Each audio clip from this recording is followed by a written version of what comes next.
In the West, gender is a fluid, beautiful thing that can sometimes be messy and confusing. In China, they like to keep it simple. Being born a boy is a lucky thing indeed. You will be the pride and joy of your family. From here on out, you are considered an investment, which will hopefully bear fruit in 30 years or so. If you're born a girl, well, hopefully you'll have a brother in the near future. Your first month or so will be spent with mom in an unair-conditioned environment, devoid of logic. You'll observe mom feasting on a rigid diet of soup and bones.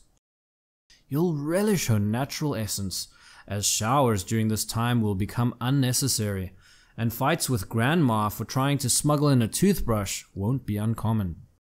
You'll be surrounded by extended family. Get used to it. Grandparents will argue about who's moving in to look after you.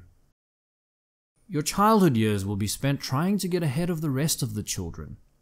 You won't need to worry about taking responsibility for your actions until much later on in life. Grandpa and grandma will give you an awesome haircut. You'll start learning piano, English, and other wonderful things before you learn to walk. Being a child means you'll always get a seat on the bus. And then you'll go to school. The next few years are going to be great. Forget about trivial things like developing creativity and finding the things you love in life. Those things have already been decided for you. School is not so much about learning as finding a place for you where you won't bother mom and dad. Keep your eye on the prize though, the Gaokao. The equivalent of A-levels or the SATs, but with a focus on robot-like memorization. Now comes the fun stuff. University is considered the golden years. Lectures are a great time for catching up on sleep or mastering that mobile phone game you've been itching to try. Don't worry, passing is your teacher's problem, not yours. You'll probably end up having a review class right before the exams. A review of the exam, not of the material covered in class. After graduation, it's all downhill from here, I'm afraid. Now's the time to get a good job or start your own business. Don't worry, your extended family will provide the finances needed for whatever project you want to work on. Girls, you can jump straight into finding a husband, seeing as he will be providing for the family in the future. You have a deadline though. If you aren't married with the promise of children by the age of 30, you've failed.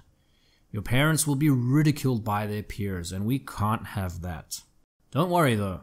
There are more boys than girls in China, so there's plenty of choice, and anyone will do. So you've got the kids, the spouse, and a way to make money. Now it's time for the parents to reap the rewards. They'll be moving in shortly to look after the kids and get the return on their investment. This is also the time to decide if you really love your spouse. If not, a part-time boyfriend or girlfriend can help fill the void. This is best not mentioned to your spouse. Ignorance is bliss. The final stage of the life cycle is retirement. Your kids, if everything goes according to plan, should be in a position to look after you. Your only job now is to look after the grandkids, learn how to cut their hair, and whistle while they pee. Your leisure time will be spent playing board games and drinking.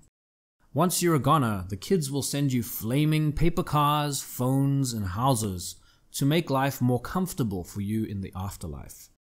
You've done it. You're a model citizen. Pat yourself on the back.